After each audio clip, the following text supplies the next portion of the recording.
Welcome to One More Podcast, where we're having one more conversation about what matters. Whether you're on the treadmill or in the drive-thru, we're really glad you hit play. You can listen to One More Podcast on Spotify, Apple Podcasts, or wherever you get your podcasts. And you can also watch every episode on YouTube or on Spotify. And hey, if you enjoyed today's conversation, do us a favor, subscribe, leave a quick review, and share this episode with a friend. Seriously, you never know how a simple share might impact one more person. Coming up in today's episode. Over in Korea, you could be 19 and purchase alcohol off base. So this time, actually, last year, and while I was in the Army, I developed a rather strong drinking problem. And it kind of runs in the family. And I didn't really know much about it or what I was really doing to myself as far as the damage or where it was leading me. And so literally like this time last year in the summertime, I was trying to take two classes. It was Cal 2 and General Physics 1. And unfortunately, I ended up failing those two courses. And yeah, the drinking, it was bad. It was every day. And I didn't know what to do. And so I talked to my mom about it. Me and my mom are very close. And I opened up to her one day about it because she could kind of see it on me. Then yeah, I just think the first step is always just try to get someone else to walk in it with you, because doing anything alone in life is like, it's so hard. And I think it's biblical, right? It's scriptural. Like darkness cannot thrive in the light. And so when we become comfortable exposing those parts of our lives, confessing those things to another person, and we steal the power back from that sin, exactly. right? And we take back control of our lives in a way. Hey y'all, welcome back to One More Podcast. I'm one of your hosts, Jake Davis. I'm joined by always by Carter McInnes. And we're glad you're here. We're glad you're still tuning in and listening to us talk about just one more way that we can be helpful, whether that be through our Q&As or our steps of faith or our complex conversations. But today we're having a conversation about one more changed life, and we are joined by our new friend John Amundsen, and just glad to have him on the podcast to share his story. Yes, glad to be here, John. Yeah, I'm so glad to be here. I appreciate the opportunity. Yeah. So. I just want to get to know you a little bit, and we can kind of start, where you're at now. But, after that, I want to go back to the beginning, and you just kind of lay out your story. So tell us a little bit about yourself today, like who you are, how you got here, why you're sitting here today. So right now, I am currently at UAB for a civil engineering degree. I used to be in the active duty military. I did that straight out of high school. But I switched to reserves about a couple years ago and went to Jeff State first, and now I'm at UAB.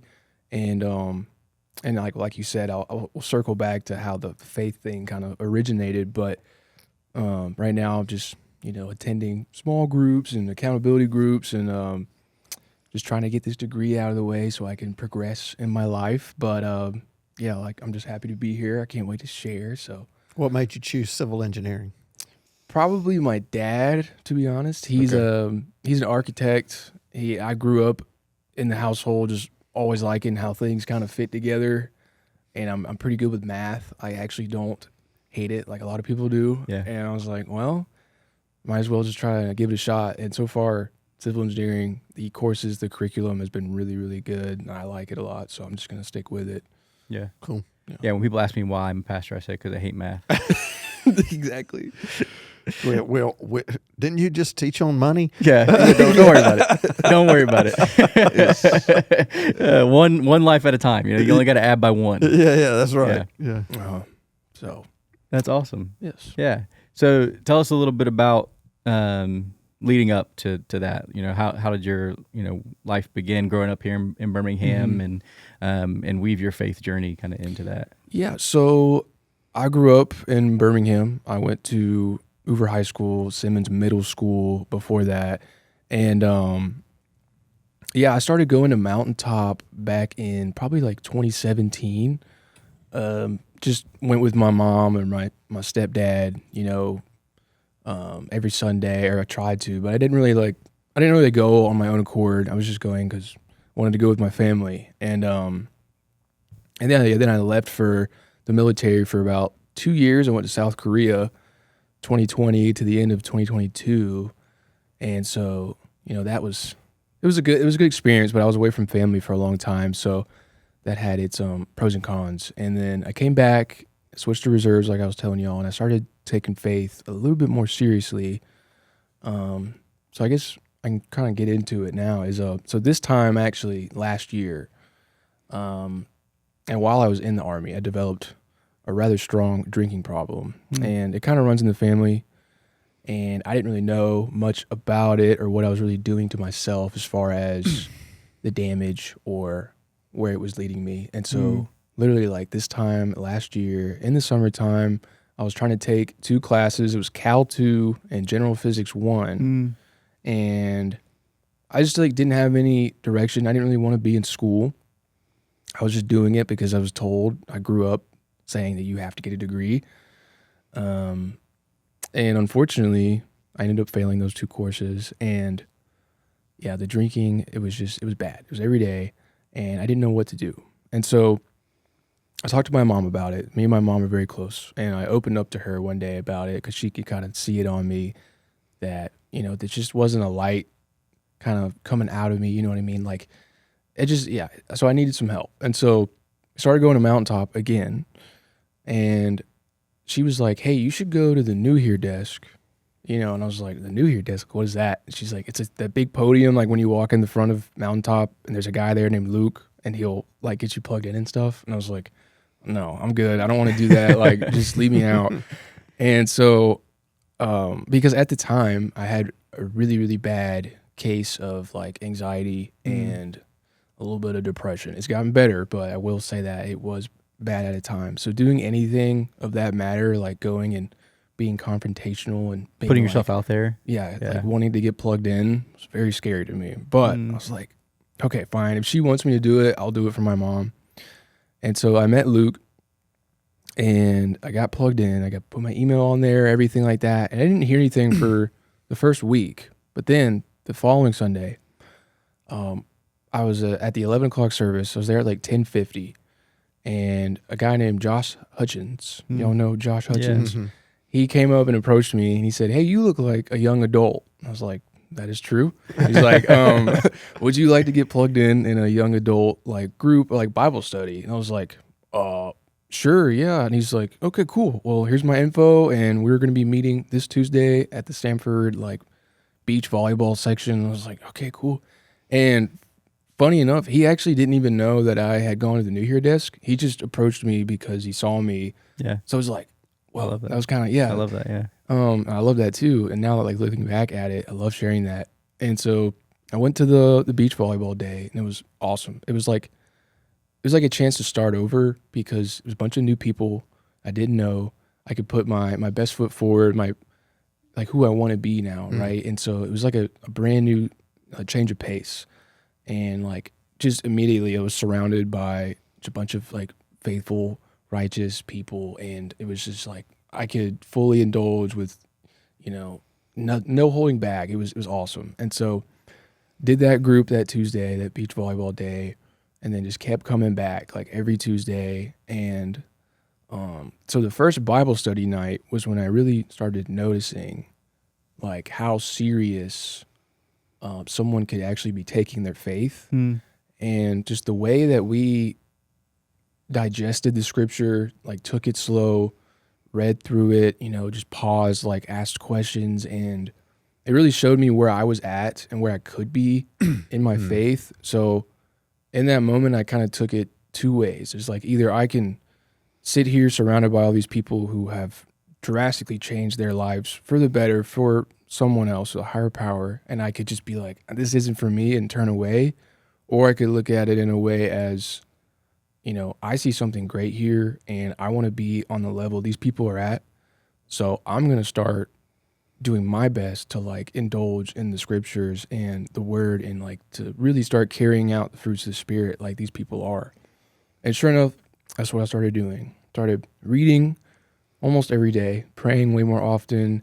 Even if I didn't know what I was doing or if it didn't feel right, I just kept doing it because people constantly kept saying, it's like prayer reading and community are like the three essential things. And I was like, all right, if y'all say so. So I'll just do it and I'll just try it and see what happens. And yeah, things started getting better. And so this leads me into, because I was at UAB at the time and I was retaking those 2 classes that I had failed in the summertime. They have a thing called grade forgiveness at UAB where you can retake classes, and if you do better than the last time, you can completely wipe off like the F's off your transcript. I was like, thank goodness, because I did not know that existed and I didn't want my parents to know about it either. So I was like, all right, everything's going good. Everything's going well. And so at UAB, I had a buddy named Tristan. And Tristan and I had like 3 or 4 classes together. We've probably known each other like 2 years now, but we had never talked about the subject of God. And I remember one day we were both in the library just talking, doing whatever. And Tristan had said something that kind of like rubbed me the wrong way. And I was like, I don't think that's where we should really be at, like mentally or, with what we're saying. And he was like, well, why do you think that way? And I was like, well, because of like my belief in God and the way he is changing me and the way I want to be different and pursuing him every day. And in that and saying that, he was like, became very curious because he had also grown up in the church, but he'd never taken faith, I guess, a step further than where it was at. Just maybe he attended Easter and Christmas services and that was about it. And so Tristan just like did a 180, flipped a switch, and me and him were both just on the path to pursuing God together. We would meet up every Tuesday and Thursday morning at UAB in the library and just do some type of reading, just kind of like bounce ideas off of each other.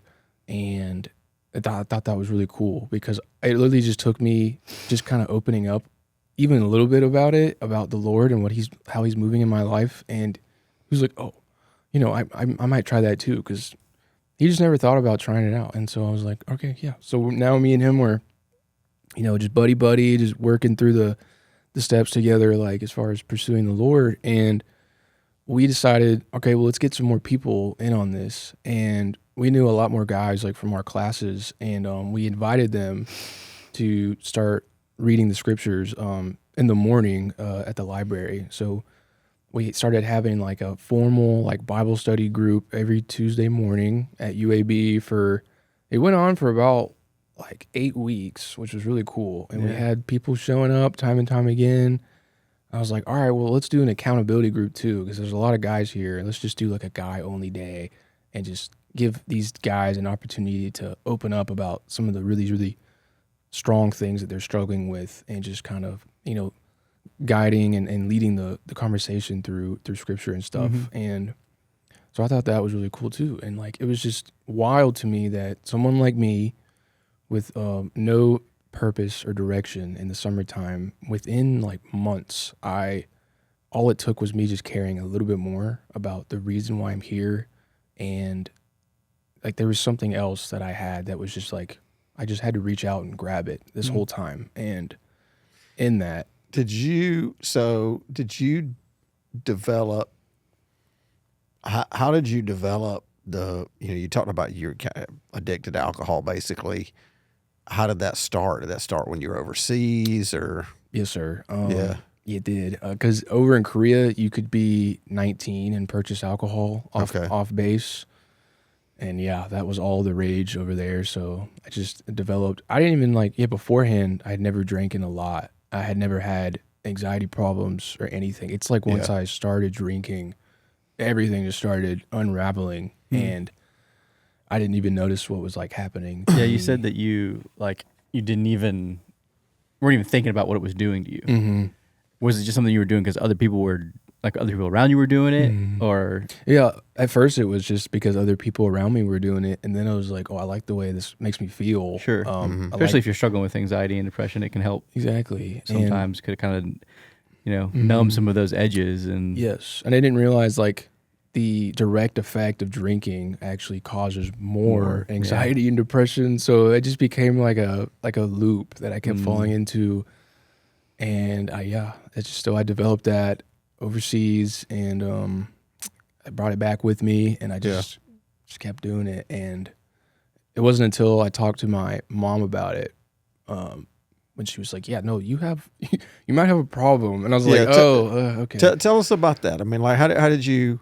I mean, because at some point, or did you? Let me ask you this way: Did you wake up one day, or over a course of a few weeks, realize I think I may have a problem, or did you kind of know all along? No, it was actually a very specific event that happened that really revealed to me, like, I'm not where I should be at mentally, physically, and it happened overseas. It was like I was in a classroom environment. We were just like getting picked on to answer questions, this, that, and the third, and I had showed up like extremely hungover.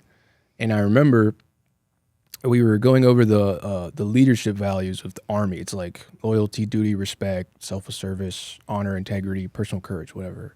And he was going around and he was like picking on people to kind of explain, what does this mean to you? And I remember he picked on me to define respect. And in that moment, like, I couldn't talk, like I froze up.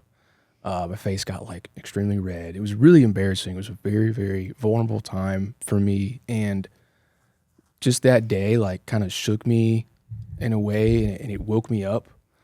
And that's kind of like the moment I was like, okay, like, that has never happened to me before.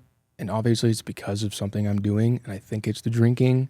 Like, the idea that the drinking was wrong had started coming into play. But then when that day happened, I was like, okay, I got to stop drinking. So I remember very short after, like a month later, I was back home. Like, that was the end of my career tour. And I came back and my mom was like, she just immediately noticed, like, I didn't look okay. And she always had a really good discernment when it came to like how. Moms know. Yeah, they do.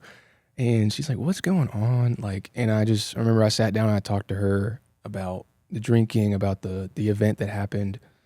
And she was like, okay, we need to get you rolling again, like get you back to where you need to be. And so I took like public speaking courses at Jeff State, because I was like, if I need to get better at the thing I just struggled so badly at in Korea, I might as well just face it to face, like just stare at it head on. And yeah, I did public speaking at Jeff State. I started like monitoring my drinking, keeping it in moderation, not letting it just like take me off the rails, and things slowly started getting better. I started becoming more of myself, but it wasn't until I started pursuing God where I really felt like that hole was being filled completely. If that makes sense. Yeah. And so yeah, that's kind of where I'm at now, and how it came. How my mom ended up figuring it out was she just saw it on me, so I just talked to her about it. Yeah. And so how long would you say you were kind of struggling with addiction, or? It's up until this summer of last year. So probably from 2021 until last year. So about 4 or 5 years, something like that. Yes, sir. Wow. Yeah. Okay. Yeah. Not the best. Yeah. So just to talk about that process of, I mean, because I think what happens often, one, people that are dealing with kind of an addiction, like they don't know they are, or they're in denial at least, right? And then, was there anything else you did? I mean, did you do AA? Did you do any kind of counseling, any kind of help? Because most people have a very difficult time just with like, okay, I'm going to moderation. There you go. Or I'm going to stop cold turkey. Like most people, they find that very difficult to do. And I've never dealt with that, but just the people I've counseled with. Yes, sir. That did happen. I remember when I had this initial conversation with my mom, and she, to my face, was telling me like, okay, but you might have an actual problem. And I just was like, no, I don't. Like, I know how to handle this. I'll be fine. I can just do it in moderation. And so she just, because I've been out of the house for so long, she was like, all right, we'll see how far that gets you, but I will be here for when things fall again. Because she knew that the drinking was going to pull me back under eventually.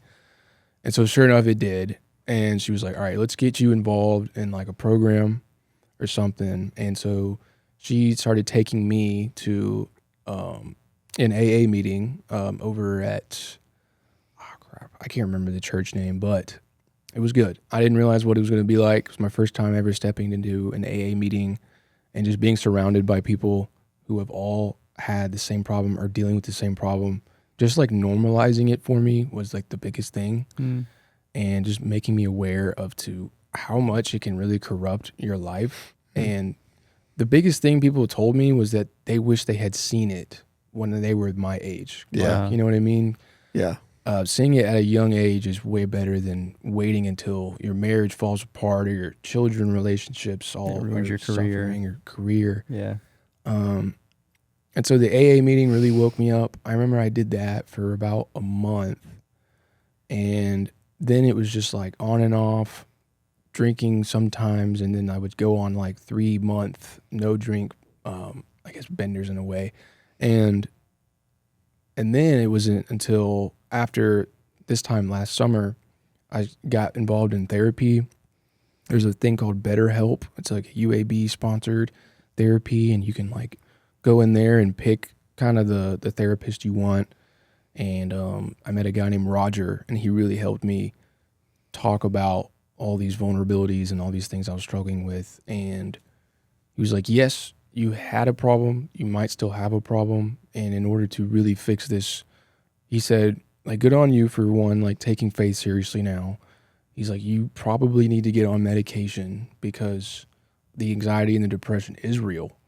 And my dad has also been on medication since he was like 20 years old. So I think it's genetic.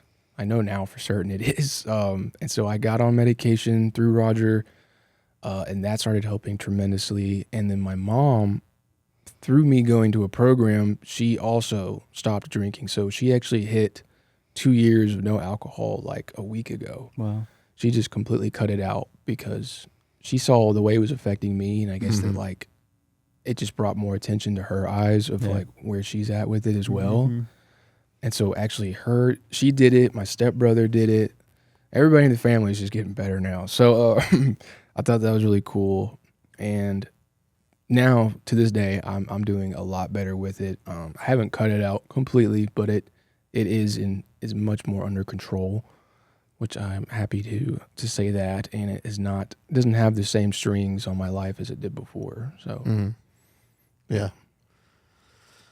So yeah, I mean, your age is. I mean, I think that's my question. Is like, how did you catch it so young? And what I mean, if that from a good standpoint, because you know, so many they just fall into just become a functional alcoholic or just a drunk for a decade before something happened. So what was that? Was that something internal? Was it just your mom or? Yes, sir. Like in a way, like I've always been very in tune with like my emotions and the way certain things make me feel. And for a while I was a functioning alcoholic. I would just drink every night, go into the next day. It was like, oh, this feeling kind of sucks, but I could still perform my basic tasks. And and that's a good question. I mean, other than that pivotal day of like me just basically, I felt like I was humiliating myself. It was a wake up call. Right. Yeah. That's kind of and then when I bounced the ideas off my mom, and she was kind of telling me like, no, this is a serious thing. This is what alcohol does to people. And when I originally went to an AA meeting, like I didn't have the intention to quit. She was like, you just need to go for the exposure to see how it really affects people's lives. And in that's when I started noticing it even more. Yeah. Like, this is something I need to be taking serious. So I think I got very lucky with a mom who cares about me, and also just me being in tune with, you know, this foreign substance is like actually changing you, and you need to try and fix it and do better. Yeah. What you said it ran? Does alcoholism run in your family? It does. Yeah. Yeah. Did you know that before? I did not. Okay. I did not know that. I used to come home every day after school, after work, when I was still living at my mom's house before I left for the military. And she would just always be having a glass of wine in her hand, and I never thought anything of it. Yeah. I remember it like started getting kind of annoying. Like every now and then she would have, like outbursts or start arguing with my stepdad. And I was just like, oh, okay, that's odd. Like, I guess that's what alcohol can do to somebody. Or maybe I don't know. I just never thought anything of it. Yeah. And I came back from the military, and she was still drinking. But like I said, she started getting sober and getting cleaned up after she saw kind of how it taken effect on me. Mm-hmm. So she was drinking like almost every day for probably, 15, 20 years. Mm-hmm. And it was getting real bad. She ended up opening up a lot about some things that were going on that I never knew about. So thank God she's okay, and she's doing way better now. Yeah.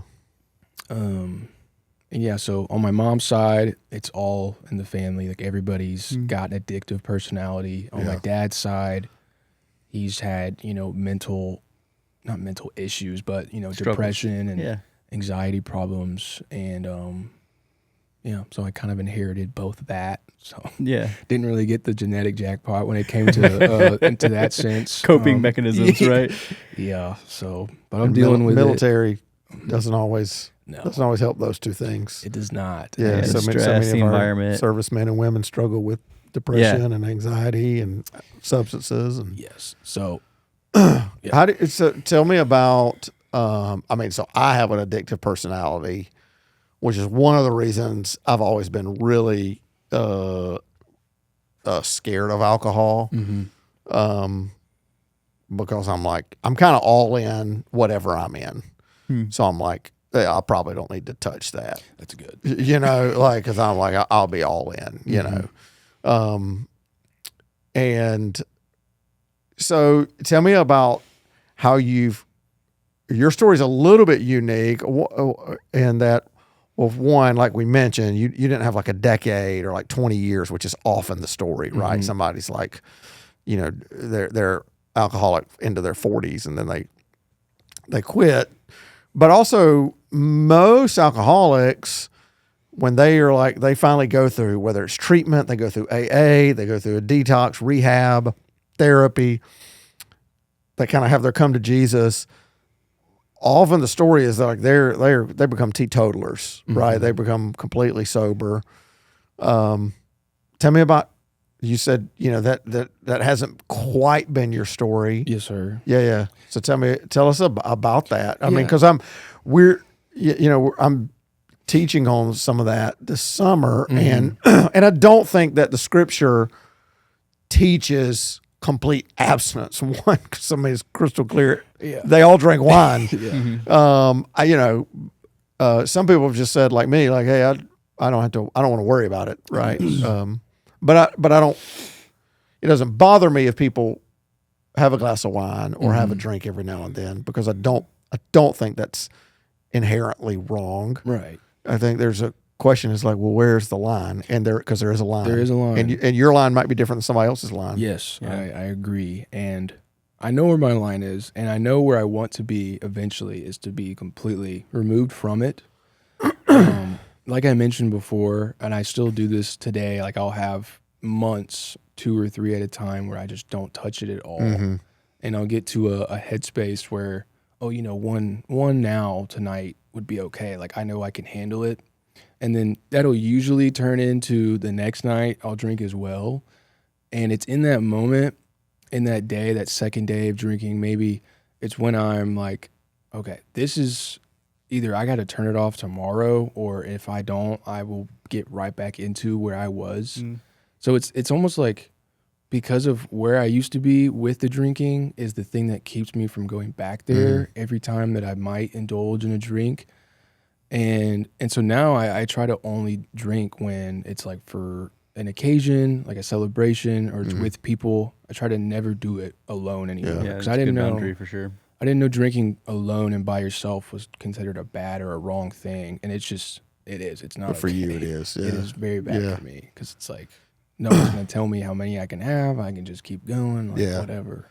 But you said, is your goal to not drink? To have it completely removed, yes, sir. Do you think you can do that by yourself? I think so. I think I can. I don't know. So I said, but I'm just asking. Yes, sir. I think I genuinely can, and with the help of my mom, and of course my relationship with the Lord. Because if that's the next thing is where I'm moving in progression with my journey in faith.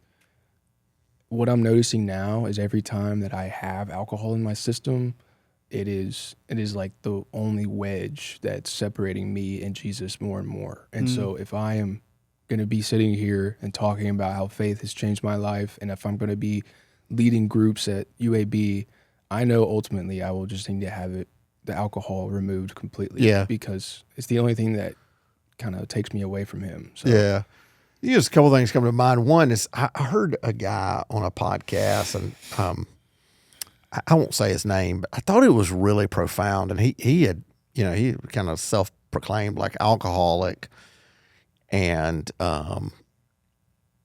he got completely sober. I mean, he was like bad, like needed to go to rehab, like, go to one of these places in Arizona or, Florida or wherever and kind of go away. But he said something, I was like, I just think he's like, he doesn't want to portray himself as like, I'm sober and I don't drink, because he's like, because then I might, and I've disappointed everybody again. And he's like, I don't, and like God's grace, it was just, I thought it was a very mature way to think about it, of just like, I don't, because then it will, the shame, because he hid it from everybody and nobody knew. And he's like, because then if I do fall, then the shame will shroud me again, right? Like, and then I'll hide it again. Yeah. So he almost like just didn't want to put that label. That's right. But he wanted to. Yeah, but he was obviously staying away from alcohol, but he didn't want to proclaim. Yeah, even though he has been sober for like 3 years. Yeah. But it's like, I think for so many people that struggle with it, like shame is such a big part of it. Yeah. Like the reason they don't deal with it or they live in denial is because they carry the shame or the guilt, especially people who grew up in religious environments. Yeah. Right. They carry the shame, this guilt, and at a certain extent, it's not even, sometimes for some people, it's not even the substance, right, or the chemical reaction to it. It's the hiding that they become addicted to. Yep. Right. That's right. The living a double life that they become addicted to. Yeah. The lying, and so I think that's, there's some wisdom in that of like, it's not like, I think what he's getting at is like, it's not just behavior modification. Yeah. Right. That has led to where he is in life. And if that behavior changes, it doesn't change his identity. And so I think that, that's a part of it, is because what's evident in your story is that like, it wasn't just a behavior medication that led to your life change, modification that led to your life change, right? Like you started to make some improvements in that area, but then you found therapy, and then you found medication, and then you found faith, and started taking all those things seriously at the same time. And all those things together contributed to where you are today. And so I want to talk a little bit about, when you started to take those steps in your faith, and what gave you the courage to go to the New Year desk and have a simple conversation. What gave you the courage to show up at a Tuesday night volleyball thing? And just like, what do you think it was that I had such high hopes for, I don't even know, like now that you mention it, I was just like, I hated the way it made me feel, like all the uncertainties of going into that New Year desk or going to this group.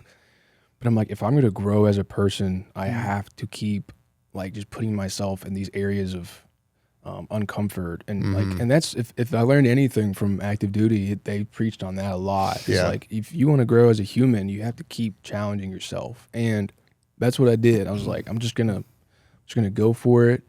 I'm gonna do the best I can. I'm gonna be sober so I can be the best version of myself in these situations, like the New Year desk or going to group for the first time. And it was just, it was a big step of courage, and I had to try and hide any anxieties or fears I had and just kind of feel it out, and then it worked from there, and became comfortable in those things. And now I'm at the point where if an opportunity arises, like this podcast, for example, I'll just immediately say yes, and I won't even try and worry about, what it might. I mean, you know what I mean? It's just like I'm just putting myself out there every opportunity I can, just to get familiar with that feeling. It's there's this kind of this line that I always like that is like this redundant idea, but nothing changes if nothing ever changes. Yeah.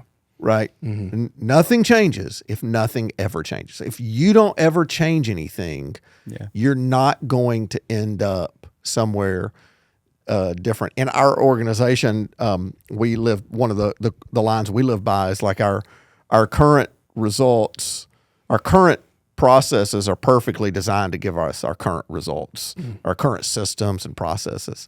And we think about that organizationally, but that's so true personally too, right? Like, where I'm at right now is a result of what I have done. Mm-hmm. So if I want to be somewhere else, I got to do something different. Mm-hmm. Yeah. I got to put something out there, put myself out there. Yes, sir. And something recently that I heard is, I think the way it goes is the thing you fear the most in life is where you trust God the least. That's and good. For me, that was like speaking in front of people, just large audiences. Because, I mean, it was every time I would do it, it reminded me of that moment in Korea that I told you guys about. Mm-hmm.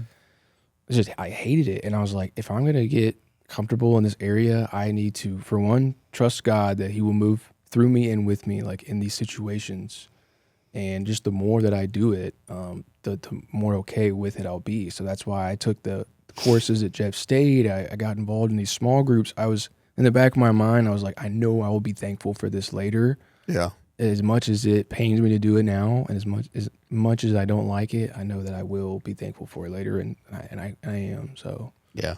You, Carter, you said in a sermon recently, I don't even remember what sermon it was or what topic you were talking about, but you said we're ridiculously in control of our own lives. Yeah. Right. And that's so true when it comes to things like this, right? Like we don't, I think oftentimes we want to play the victim, right? And like, and there are things that happen to us in life that are outside of our control, and those can't affect us. But I think for the large part, most of us are exactly where we are, and we got there on purpose. Yeah. Right? Like it didn't just happen to us. It's not an accident. We made a series of choices that led to where we are. And if we want to change the future trajectory of our life, we got to make different choices. Yeah. And I mean, that can be as simple as diet and exercise habits, right?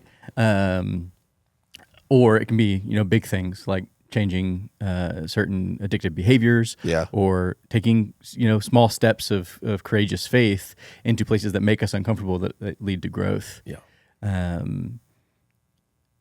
I love that your story has these kind of mirroring parts, right? I think that happens a lot when we encounter Jesus, is that he redeems parts of our lives and flips them on their head. I love that you struggle with this anxiety and depression. It's an ongoing thing.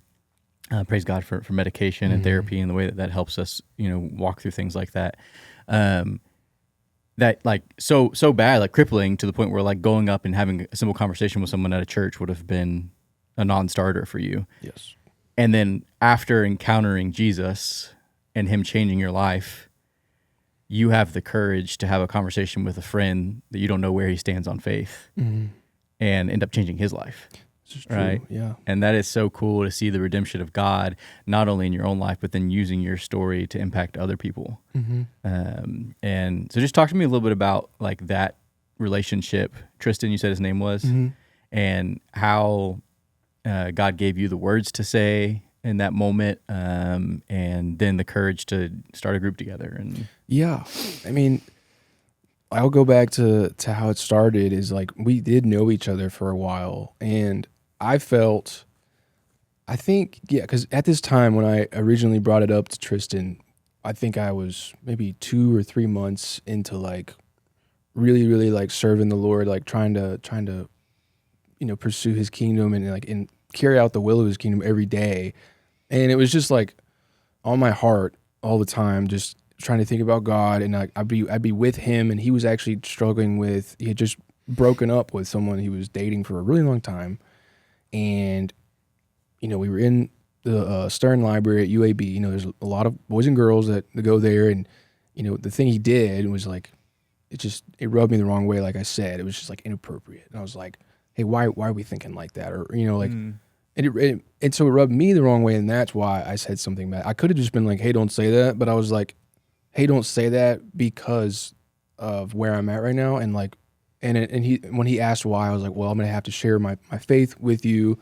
He's like, oh, what is this whole faith thing? Like, you know, and in telling him that, and in like pursuing the Lord and whatnot, I hope that kind of answered your question. But that's kind of how it opened up to that, and Tristan just became curious about it, like I was saying, and he didn't realize that his actions or the things he was saying or could be considered wrong, I guess, in a sense, until you compare it to what the word teaches us. And that's what I like about pursuing the Lord, is like every day is like a challenge in and of itself, to try and be the best version of yourself, to try and resist all these temptations that will be thrown at you, and all the while you have him like by your side, you can lean on him, and it's like it can be looked at as fun, but when you're down in the dumps and you're suffering, like, because you know we all go through ups and downs, like whatever it might be, I just think it's cool in that way. And so Tristan now is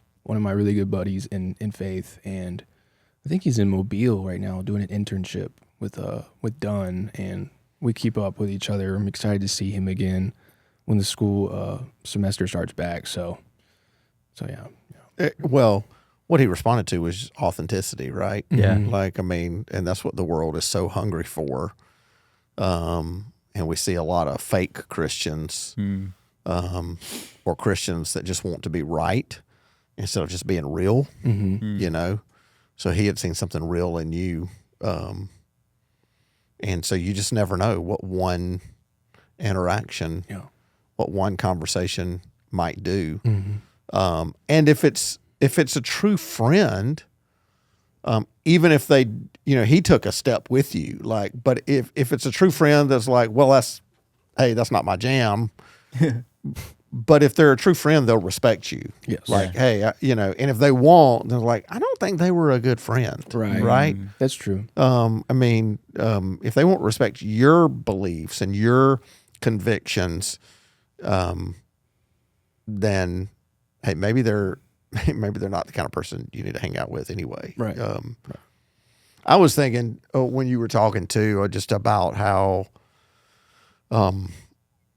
we just have such a poor theology of the body, you know, just such a poor, we have over spiritualized faith, and faith is a spiritual endeavor, but we are not just spiritual beings, right? We are embodied. Our minds are somehow connected to this thing we call a brain, you know, and of course philosophers have had thousands of years debate of like, what's the difference between a mind and a brain, you know, and then yet just how we treat our bodies. And when it comes to substances, alcohol, and really that's part of kind of what you sounds like you've wrestled with. It's like, hey, I want to be at my best, and God has given me this body, and you realize what I'm doing to it is not helping me be my best, but that extends to all sorts of things. Yeah. I agree. Yeah. I mean, one of the things you said, John, was, you know, like every day, right, of walking with Jesus, you kind of encounter another thing, you know, that, you know, your friend didn't even know some of the decisions he was making wrong. You went through a season where you didn't even really know what alcohol was doing to your body. I think we can walk through life like that where we don't know. That's one of the gifts of following Jesus, I think, is that if you're doing it the right way, you should be constantly evaluating your life and seeing if it's in line with the way of Christ. I had the pastor that pastored the church that I grew up in when I was a little kid. I don't remember a lot of what he said because I was really young, and we left when I was like 10. But I do remember one thing that he would say. He said it all the time in his messages, and he would say, you know, the problem with following Jesus is that it's so daily. And that just stuck out to me. It's like, yeah, it is. Like you wake up every day and you have to choose to live out the virtues of the kingdom of God. You have to choose to evaluate your life and decide, like, is what I'm doing, is how I'm living my life in line with that. And I'll just be honest, like, the more I do that, the longer I do that, the more I find things that don't line up with the kingdom of God. Like, sin is pervasive. And although I hope I'm getting more and more like Jesus, I think sanctification is a process where you end up finding more and more of yourself that is not like Jesus, and God continues to refine you in that way. And certainly there are seasons where it can feel like you're suffering as God works those things out of you. And I think sometimes we walk through seasons of life where God didn't cause those things to happen, but through them you can learn, new ways to trust in Him, new ways to follow Him. And for me, that idea of like following Jesus is so daily is so true. It's just something we got to wake up every morning and make the choice to continue doing. I agree. Yeah. John, what would you say to anybody that might be struggling with some addiction right now? I'd say, for me, what I wish I had done when I was still addicted to alcohol and still struggling with it daily is I wish that I had just let someone know sooner. Like you were saying earlier, Jake, like, it's so easy to hide it, and some people do get addicted to that. It's like, I want to see how long I can go and balance this two-faced version of myself. But no, just like reach out, and even if it's someone that you don't really know well, like if you don't have a lot of friends, but you've encountered this person on a random basis, it's just vocalizing it and getting it out of you and not just being stuck in your mind. That is like such a tiny but crucial step to like getting better. And that's what it took for me. Was when I was in Korea, I remember I just opened up about it to somebody, and maybe all they had to say was just like, oh, I didn't know you were, struggling with that, or that's cool, like you drink a lot of alcohol. But depending on the person that you share it to, and if you are feeling convicted about it yourself, having this addictive personality, then I just think the first step is always just try to get someone else to walk in it with you, because doing anything alone in life is like, it's so hard. And community is so important in the process of recovery, right? You see that in kind of the values of Alcoholics Anonymous, because I think it's so true, right? If you like, and I think it's biblical, right? It's scriptural. Like, darkness cannot thrive in the light. And so when we become comfortable exposing those parts of our lives, confessing those things to another person, and we steal the power back from that sin, exactly. right? And we take back control of our lives in a way. Yes. So that's so good. All right, so I love to finish these interviews with the same question every time, because I just love to hear how people, after their life has been changed, how they respond to this. So, John, what does Jesus mean to you personally? Personally, and this actually, I was kind of struggling with answering this question when I looked at it on that text you sent me. Yeah. And there's like a lot of ways I could answer it, but I feel like the most personal meaning to me that Jesus has is like, kind of back to what I was saying earlier, is like he is a daily grind, a daily pursuance. He's a father, he's a friend. Like, it's just crazy like how much he can change you if you just take into account and you just look up to him and you lean on him at least like once a day. And there's also just so many levels to it. Like, I like to think of faith as like an iceberg. There's like the point on top that a lot of Christians are familiar with, just attending church on a Sunday, but there's like so much more underneath the surface. And if you just start caring a little bit more and just taking faith a little bit more seriously and start putting it into your daily life, like, you start climbing that iceberg metaphorically downwards, and you just start revealing so much more like about yourself, about him. And I think it's just awesome. And then that way, just getting to know him more and him getting to know me more, even though he already knows everything, it's just like, it's a fun daily pursuance. And I just want other people to experience that. So I think that's kind of how it feels to me. It's so good. I think that oftentimes we can buy into this lie that like we see other people and their faiths and we're not there, and we think we got to get there overnight, right? Like we got to get the whole iceberg in one dive, right? And I just don't think that's the way it works. It's little by little, and just taking those daily steps to continue following Jesus. And one day you'll look up and you'll be so far from the person you were when you started that journey. So that's so good. Yes, I agree. Amen. Thanks, John. Of course. Yeah, thanks for having me. Yeah, sharing your story, and I know there's gonna be people out there who can relate to what you shared. And like John said, if you need help, if you're struggling with something, whether that be substances or anything in your life, reach out to someone who can help you. And we have an email here at One More Podcast. If you want to reach out to us and let us know what's going on in your life, we have pastors that can counsel you through whatever's going on. And so we would love for you to do that. You can always reach out to us at askus@onemorepodcast.org, and we would love to get back with you. Or if you ever want to share your story like John did today, you can email us there, and we'll get you on the podcast to share your story of life change as well. Thanks, John, again so much for joining us today, and I'm looking forward to our next time together, and you can check out a clip of that episode right here. So we're calling this the ABCD conversation. Yes. Yep. Aliens, Bigfoot, Christianity, and dinosaurs. So we're going to talk about where does Christianity intersect with these things. Yeah. Well, first of all, let's just get some things on here. None of us have any idea if they're aliens.